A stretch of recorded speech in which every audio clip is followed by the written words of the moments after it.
Good afternoon and welcome to Catalyst Magazine Live.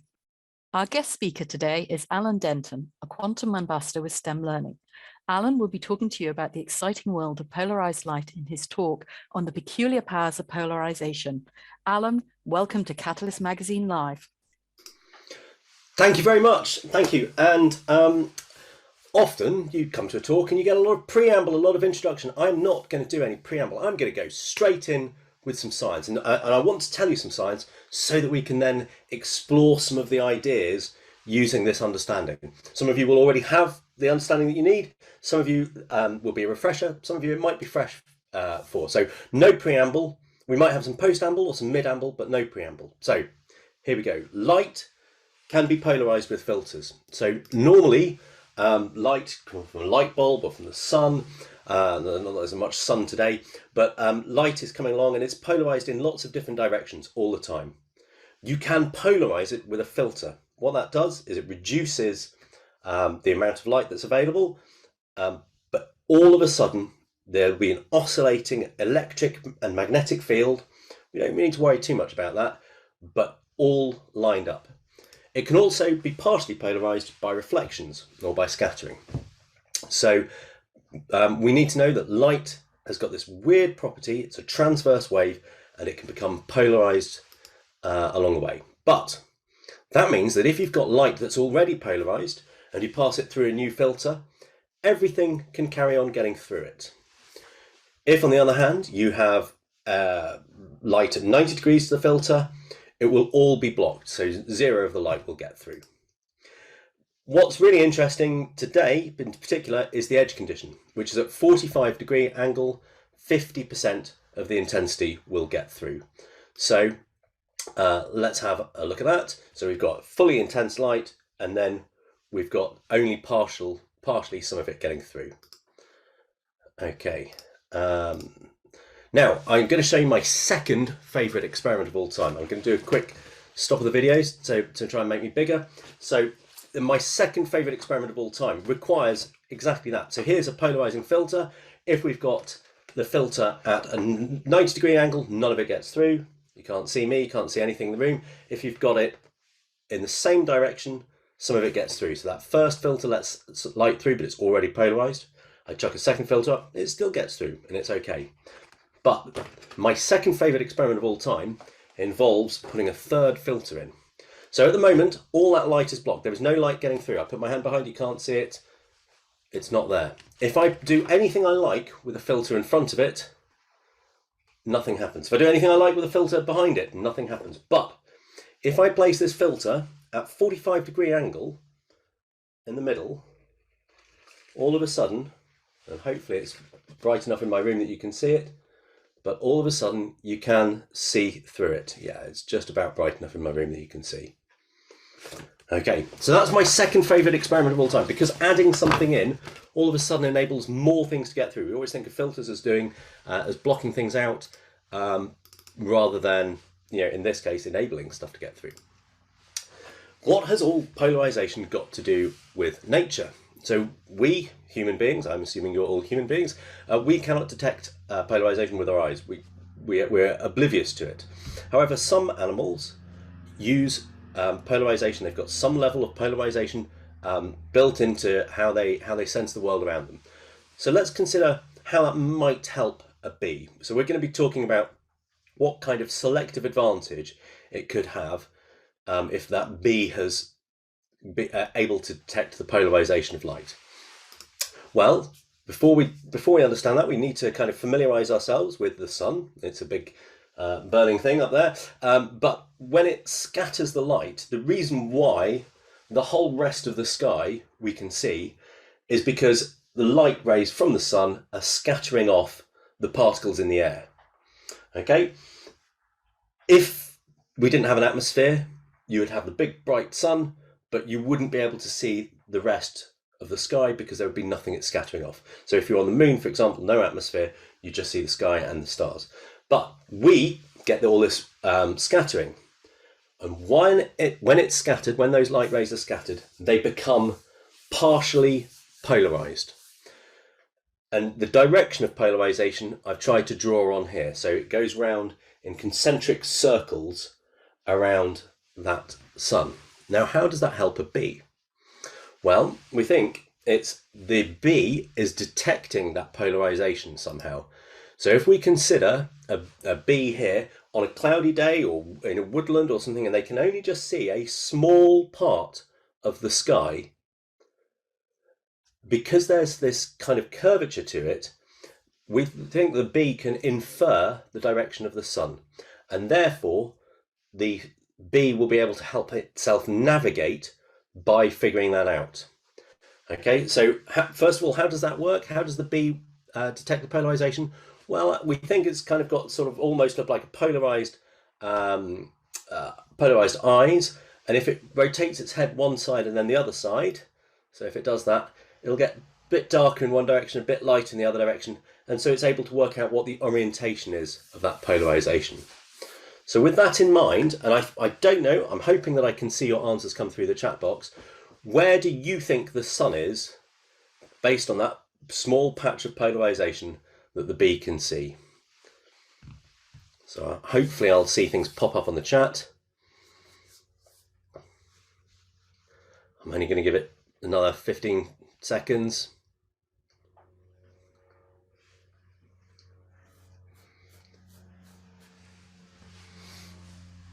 Okay. Well, it's a bit difficult to tell on this, but let's have a look. Let's take it away. So let's take away the clouds. Let's get rid of the cloudy days.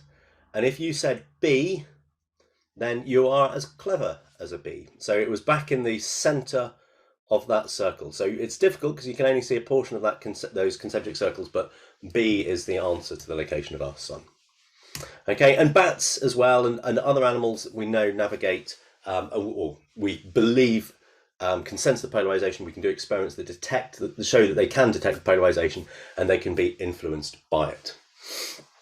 So there's always kind of like a little bit of a war, isn't there, going on? You know, not an all-out war, but there's this evolutionary battle, and I think the zebra is a great example of that. So the zebra's stripes are polarized. Okay, they're black and white. We can see that, but what we can't see is that they are polarized in different directions. The way they're created, it affects the light, and so the black stripes will be polarized in one direction, and the white stripes will be polarized in a different direction. And we think that that is in some way causing tavanids, a kind of horsefly, to be less attracted to the horses. To the zebras, sorry, less attracted to the zebras compared to, say, an equivalent horse. So they compare, so they look at horses or things that are the same color, the same texture, and they say, okay, well, how many times do they get attacked by these horseflies? And it seems that the zebras are getting attacked less. Now, what I did is what I think you're probably doing now, which is going, well, that might not be anything to do with polarization. That could just be to do with the fact that the black and white is in some way deflecting or repelling or camouflaging the zebra from the horseflies, and that is true.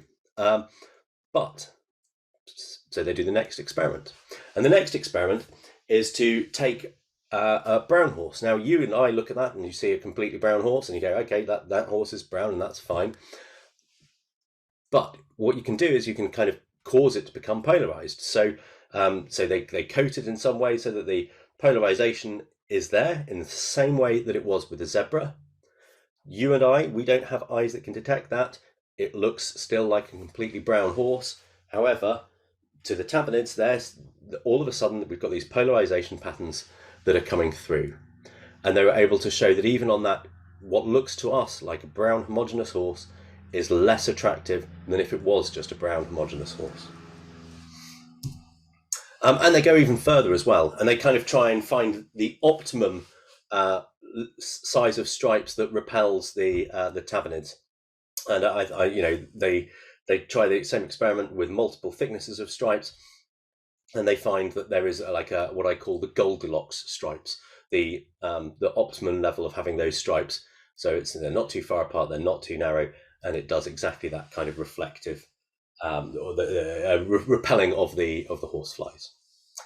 Okay, and so that's kind of a little bit of polarization in nature, but of course We use polarization as well. Polarization, where you've almost certainly seen it, is if you've ever been to an IMAX cinema or any 3D cinema, and you've put the glasses on, you've got two eyes, and what you want to do to give yourself that binocular vision is you want to have two slightly different images in both eyes. Well, what those filters do is you have your filters basically like this for your glasses. And so one eye, and then it's projected onto the screen with two different images, and then, but those projections have got the polarization, and then your left eye will be able to see one of those projections, and your right eye will be able to see another. So everyone in the audience will then have that binocular vision, and that's how it works.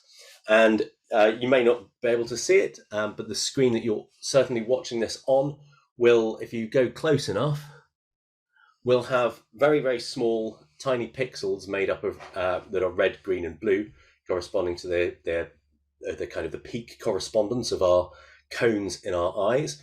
And so that red, green, and blue, those are liquid crystals, and there are polarization layers in there, and there are crystals inside that when the electric current's applied, they rotate and it blocks out some of that light. And so that's how we effectively get we control the level of color and the color that we then see on our screen. And of course, we only need red, green, and blue because that's what our eyes are sensitive to do, and we can mix them in different ratios to give us all the different colors of the spectrum. And that's all really fabulous. But why are we here today? Well, I wanted to sort of set the scene for polarization, but I wanted to talk about one example in particular, which is in a system called quantum key distribution. And I think there's a very good chance that none of you will have heard about it. Certainly until a few years ago, I hadn't heard about it at all. It is regularly in the news. You do see experiments that are happening and people that are trying different bits and pieces, but it's still not kind of a mainstream technology yet. And what is it? Well, Alice and Bob, who we decide are two good people that are trying to communicate with each other, and they're trying to send messages, and then there's evil eavesdropper in the middle. Well, all encryption systems rely on some way of obscuring the data that Alice wants to send Bob. So some way of encapsulating, munging, changing that data so that if Eve is alongside at the bottom listening in, that message won't make sense to her. And normally that's done with difficult mathematics. So the internet, the secure system that we're connected by now, that is connected doing some difficult mathematics to do with prime numbers. However, it's all kind of theoretically possible that could be intercepted and that could be cracked because it relies on mathematics. What instead we're proposing, what quantum key distribution is a way of letting Alice and Bob create a key together, and that key relies on the kind of the laws of physics to keep that key secure. So there is no way that Eve can observe the key without being detected. That's the theory. And of course, it's used to send computer bits as zeros and ones, but zeros and ones, as we all know, can be used to do videos, pictures, sounds, everything. So I've already shown you this. I showed you it with light, and I talked about intensity. But what's really interesting, and this is where the kind of the quantum physics comes into it, is that it can also happen on an individual photon level. So if you send a stream of photons that are all polarized vertically, and you then send those photons through a polarizer at 45 degrees, half of them will get through. So 50% of the photons get through. And that's what we're interested in. We're talking about the fact that it's not a brightness and not a big shining torch or anything. It's individual photons being sent through and individual photons being detected. And so I'm going to give you, this is a really whistle-stop tour because I've got something cool I want to show you in a minute. But it's a whistle-stop tour on how this can help.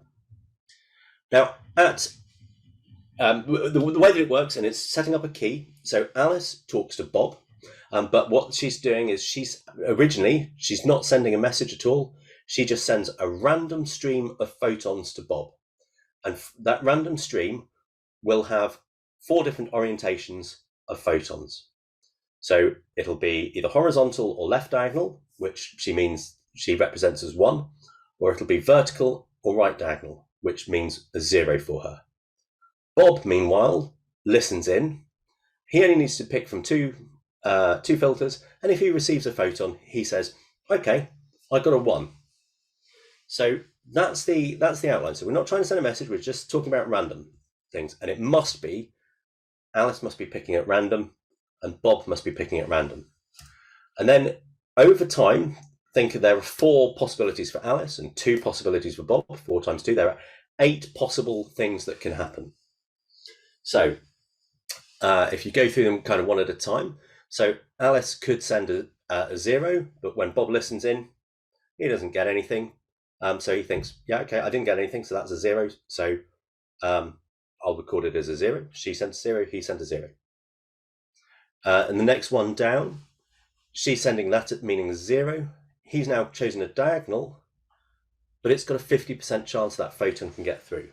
So he's got a 50% chance of recording a 0 and a 50% chance of recording a 1. And there are 8 different ways that can happen. But if you look at them, half the time, what Bob will receive will be random. So if we get rid of those, we are left with 4 different possibilities from the 8 that where something, where Alice and Bob have understood and agreed the same number. So they only agree if they've chosen the same basis. That means, it doesn't matter whether Alice has chosen horizontal or vertical, but if Bob's chosen horizontal, then they will only agree if there's the same or the 90-degree option. And similarly, they only agree if they're both diagonal together. Now, what does that mean? What does that look like then? Okay, so there's Alice. She's sent randomly these photons through an optical fiber, or possibly even through the air. And that represents this number to her, 00101110. Bob listens in, picking a filter each time. And sometimes he'll receive a photon, sometimes he won't. And from that, he'll get this stream of data. Now, sometimes they completely agree, but there are errors in there. In fact, errors occur about half the time. About a quarter of the time. So what they then do, once they've sent this, and they've sent this down an optical fiber or like a connection, they then share, were we sending it down using a rectilinear basis, or were we using a diagonal basis? And that's the information that they then share. And by sharing that, all of a sudden, Alice and Bob can go, okay, well, actually, in this particular time, only 5 of them will we definitely agree. And the other 3 are rubbish. Let's just get rid of those other 3, because we know there's only a 50% chance that those are right. So let's get rid of those 3. In this particular case, we've got these 5 where we know we will agree. And so they have generated a shared key, 10110. Now that is nowhere near secure enough to send any messages, but you repeat that for a long time, and all of a sudden you've got this wonderful, long, random key that's agreed by Alice and Bob that can be used to send other messages with. Now, Heisenberg's uncertainty principle can be phrased in lots of different ways, but in this case, Eve can't detect the photon without altering it. She can't work out what its polarization is unless she detects it herself. And so, because she also doesn't know the polarization with certainty, she's going to have to guess the polarization that she observes that with. So when Alice sends a photon, Eve listens in. She guesses the basis incorrectly here. So she goes horizontal, diagonal, rather than left diagonal, but she still reads a 1. So kind of theoretically, you'd think, okay, well, in this case, she's accidentally guessed the right number. But when she sends it on to Bob, there's a 45-degree shift again, perhaps. And if there is that 45-degree shift, then Bob might receive it as a 1, might receive it as a 0. And all of a sudden, if Eve is listening in, she's going to introduce errors. So half the time, Eve will guess the basis incorrectly. And of those half the times that she gets it wrong, Bob's reading will vary from Alice. So basically, she introduces a 25% error just by being there, just by listening in. The physics of the situation means that she can't figure out what's going on without introducing an error. And that's what we're using in quantum key distribution to ensure that they're setting up a secure channel. So Alice and Bob just need to compare part of their keys to make sure they agree. And if there are errors, if there's a 25% error, they know that Eve was listening in and they can disregard that whole key and try a different method. So what is quantum key distribution? It is a way of sharing a one-time pad between two parties. And if someone listens in, you can detect it. The key is then used to encrypt the messages. So it's not the message that you're sending with quantum key distribution, it's the key you're sending, but the message can now be sent insecurely between two parties with a guarantee that only the person at the other end can decrypt it. And the work that's going on for this is being done by the Quantum Communications Hub. It's being done all around the world, but there are 4 hubs that are working as part of the UK National Quantum Technologies Programme based in the UK, and the Quantum Communications Hub is working on developing these, making them smaller, making them more mainstream, making them available so that other people can use them, and hopefully increase the range or the bandwidth and various things. And it's not just at one university, it's done with lots of industry partners and universities. And so that's kind of why I'm here. I'm here as a quantum ambassador, and I wanted to talk to you about some quantum physics, and I wanted to talk to you about quantum key distribution in particular. But I said there were 4 hubs. There are 3 other hubs. There's the Quantum Computing and Simulation Hub. And of course, I'm sure you will have read that there are quantum computers being developed. There are theoretically, quantum computers will be able to solve problems that normal computers just cannot solve at all. And will be able to simulate situations that a normal computer could never solve. And so there's work going on there. There's quantum imaging, which is just absolutely mind-blowing and is amazing. And the work at Quantic Hub is using some single photon detecting cameras that can probably, or that can successfully look through a cloud, or not. When I say look, I probably should have used the word image. They can image through a cloud. They can infer the size and shape of the objects behind a cloud. They can even image around a corner.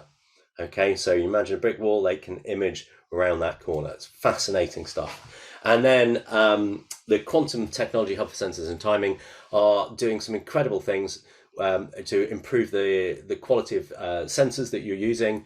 So you could perhaps imagine a sensor in 15 years' time on your phone that detects acceleration so accurately you don't need GPS. You can walk around there indoors in the house and it will know exactly where it is, because its sensitivity is so much greater than what exists today. And it's amazing. All this work going on, and it's not questions that have been answered. It's questions that still need to be answered, and ideas that still need to be thought of. And so that's a great reason for coming out and talking to you all about what's going on there. Okay, and if you do want to register for interest, your schools can register. You can take a little snapshot of that. But there's something called the Quantum Ambassador Program where you can go in a lot more depth than we've just gone there, and you can find out there are 4 self-study modules, so you can go along and you can find out more about all of these technologies that I was talking about. You can figure out how you potentially could image around a corner if you wanted to using that. So schools can sign up there. Okay, I've got 5 minutes left, so I think I've got time to tell you my first place experiment. So I told you my second favorite experiment, but I'm now going to try and show you my first place one.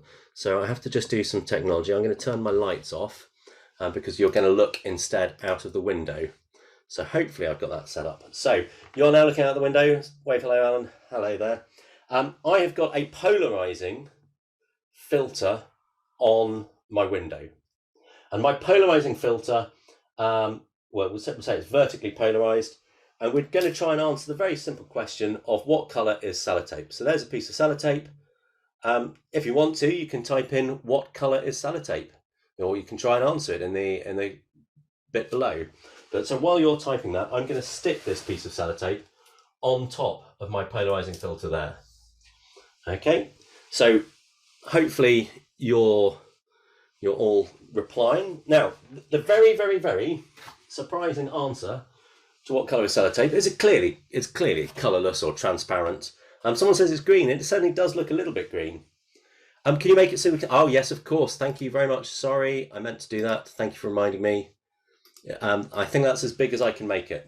But let's put another polarizing filter in front, and suddenly we can see a slight surprise there. So that piece of sellotape actually is now appearing to be blue. Now, when I saw this first, I thought, what? What's going on? And I asked about 1,000 questions about this. And before I answered the questions, I did more experiments. So here, I've put a second piece of sellotape on. Now, this really did blow my mind. If you want to, you can type in and predict what colour the third piece of sellotape is going to be, or the fourth piece of sellotape is going to be. So notice it's really where it's, I suppose the sellotape is thicker, isn't it? In the bit where it was orange than it was in the bit that it's blue.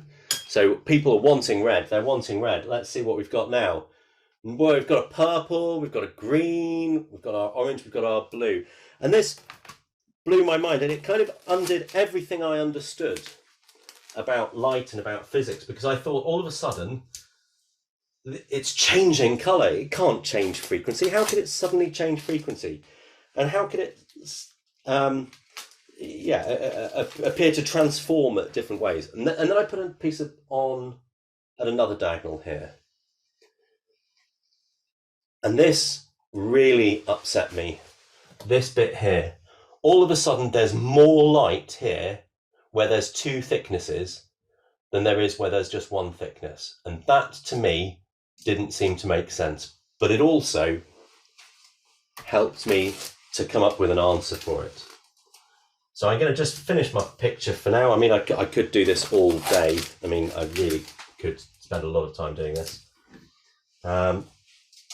So there we go. I've put 4 going one way and 3 going the other way, and we get this fantastic picture that appears there. Okay, so I'm imagining most of you are thinking, if you haven't seen it before, what's going on? And wouldn't it be lovely if Alan could explain it? So I will try and do that quickly. I'm slightly eating into my question and answers time, but I know your questions are going to be about this anyway. So we have to think about things. So you already know lots about polarization, but we also want to think about waves as a vector. So if we've got a transverse wave, we can think of that as a vector with a certain angle. And vectors, if you've been studying at an A level, we know can be split up into 2 component vectors, which are orthogonal. You'll have met it with velocity or forces, but I think it's really interesting that we can do it here with polarization too. You also need to know that light travels at different speeds through different materials, and white light is made up of several colours. And so once you know that, you're kind of in the position where you can understand this whole thing. So a filter is used to create polarized light. That's the first step. Okay, so that's what the first sheet is doing on my window. It's creating it as polarized. Everything in the same oscillation, all colors, same oscillation. But polarized light can be thought of as 2 perpendicular oscillations. So instead of the black one, it could be thought of as 2, I've made them a color here so I can call them something, the 2 green ones that are oscillating together. But those 2 green ones, wherever you add them up, it adds up to make the black. As it passes through sellotape has got this strange property where it lets light travel faster in one direction than the others. So let's see what happens as we pass it through. So they start out in phase, but as we go through added thicknesses of the sellotape and it gets thicker, one of them goes ahead of the other one. and they eventually end up being completely out of phase. Hopefully you can see that from the animation. Once they're out of phase, they actually have become polarized differently. The angle of polarization has rotated. So, instead of being here, they're now polarized, twisted round, and the new polarization, if we added together those two components, is horizontally. And this is what's happening. Except, so the polarization has been blocked by the second filter, and that light then gets blocked. Except it doesn't just happen to one color, it happens to all of the colors, but by different amounts. So the red, green, and blue, they're all being rotated as they go through, but there's some function to do with the thickness of the sellotape we're using and the wavelength of the light that we're using that affects by how much they're rotated. So in this case, we can imagine the red one being, maybe it's gone all the way around and it's now still vertical. The green one's gone by 45 degrees and the blue one's gone round by 90 degrees. All the light is still there. So if you wrote the sellotape is transparent, that's fine. All the light is still there. And when I take away my filter, we can see all the light is still there. But if I now put a second filter in front, it blocks all of the blue, it reduces the green, and we've got the red there and some green. And that makes orange. And that is my favorite experiment. Thank you very much. Oh, before we take the questions and answers, I want to show you one last thing. Okay, so I'm just going to try and stop my share. I'm going to swap my video around. Too much technology going on here, which is I showed you this, which I think is amazing. But this is filtering out everything that's not polarized in this direction. What happens if I change the filter so it blocks everything out that's going in the horizontal direction?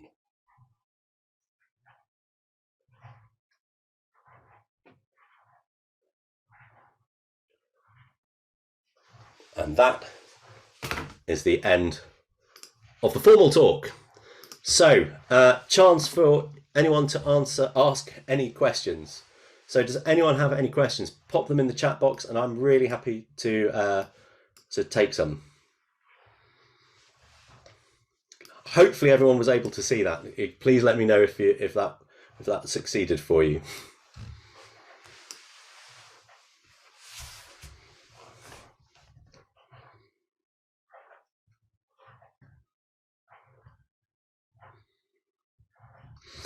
Oh, Josh, thank you for asking that question. Why do quantum computers have the potential to solve problems that traditional computers can't? That's a question. There's a two-layered kind of answer to that. So the first layer is a quantum computer relies on something called a qubit, which is similar to a 0 and a 1, except it's got kind of an infinite number of possibilities between 0 and 1. It's often drawn as a sphere. And I try and explain in the online materials a bit about why it's a sphere, because it can be kind of anywhere in that position of the sphere. So all of a sudden, instead of holding kind of just a single piece of information, it can hold multiple pieces of information at once. And in fact, it holds it in a superposition of states, which is a term some of you will have met at A-level physics. And whilst the quantum computer is doing its work, it can hold lots of answers all at the same time. And so it can effectively solve lots of problems, thousands of problems, millions of problems, billions of problems in parallel, rather than trying to solve them in series one after the other. Now, that's difficult to do, and it's you still end up putting zeros and ones in at the start and getting zeros and ones out at the end, and it doesn't solve it in the same way. So it doesn't go through them in series, it can solve them in parallel. So you end up actually having to ask slightly different questions, but it does enable you to solve things that you otherwise couldn't do. The clear example is prime factorization. If you've got a really big number that's made up of two primes that are multiplied by one another, fundamentally the only way a normal computer can do it is go, does it divide by 3? No. Does it divide by 5? No. 7? No. It's a bit cleverer than that, but it does have to go through and check lots, whereas you can ask it to do the problem all at once. And the second answer to that question, Josh, is that because it can hold all of these different states and multiple things, it's actually got kind of more capacity to store states than could ever be held by like on a hard drive or in RAM or other places. So yeah, it can solve them. It solves them in a different way, and it can hold problems that are bigger. Walton, hi. What are quantum keys used for? So at the moment, they're not used by very much. So they were theorized in 1984, and I think the first example of a kind of a test was done in the 90s, early 90s, between two banks. But those banks were next door to each other. It was only really just set up as a kind of a theoretical thing. As quantum computers evolve over time, there is this huge risk that all of the encryption methods that are currently used will become vulnerable. And we keep on extending and making using longer bits to make it harder for them to be cracked, but there's still that theoretical risk. The quantum keys, if they're used as part of this encryption method, well, you could guarantee that only you and I have got that key, that random key, and there's no way it can be cracked. It's not mathematically vulnerable. It will be just like a guaranteed secure thing. So in the end, it could be, hopefully will be, should be used for bank-to-bank transfers and military transfers and things where high level government information, where a high level of security is needed. But over time, it may just be what everyone uses. Oh, fantastic. Walton, hi. How is polarization used in the studies of chemical molecules that are mirror images? Orange peels. So I'm going to have to duck out of this question too much. Certainly polarization is used in polarimetry, which you can use to study what's going on. Effectively, you're rotating planes of polarization. It enables you to see different features. But more than that, I'm afraid I don't really know. LJD, how far away are we from creating a quantum communications network? Okay, well, the kind of the biggest problem, the challenge we have at the moment in creating that quantum communication network is if you set up two people here, so you've got Alice and Bob, and they're 10 miles apart, and they've got a dedicated optical fiber, then that's fine. You can do it, and it's not a problem. All of a sudden, if you want to go 1,000 miles, then there's too much noise sending it through a single optical fiber, as well as the fact that there might not be a single optical fiber that goes between these two places. Now, what you normally do in a computer system is you put a switch along. You put something that receives the signal from once and sends the signal out and boosts it. And the challenge then is, you build up a network of all of these things, and it just has to make sure it routes it and does it sensibly. But as soon as you put something in the middle, that acts as Eve. That breaks down the security. It's suddenly not a secure thing anymore. It acts as if there's an Eve in the way. So Alice and Bob, if you put repeaters, just classical repeaters in the middle, they don't know that it's secure. So it's no more secure than anything else. So the question is really, how do you design a network where you kind of guarantee those switches are secure, and you design your whole system around that? And I think that's a real challenge. So how far away are we creating it? People are using it now, but kind of like a quantum communications internet, very, very long way away, I would say. I don't know the official answer to that. Super questions, really good. Okay, in which case, I think we can finish by saying the webinar recording will be made available on the YouTube channel. This is part of CatMag Live, which is an event run by the Catalyst magazine, of which there are some wonderful articles, and so you can go and find out a lot more about that and all of the work that it's doing on those websites. And then I will probably hand you back to Joe. Thank you very much. Alan, thank you so much for sharing your time with us today and giving us such a fascinating talk on the polarization of light. I am now a huge fan of Sellotape. Alan will be including an article in the next edition of Catalyst magazine, so watch out for it on the Catalyst website. The next Catalyst Magazine live event is on vector-borne diseases, mosquitoes and genetic control systems. Details are available on the STEM Learning website. Thank you to everyone who attended today's talk, and again, massive thanks to Alan.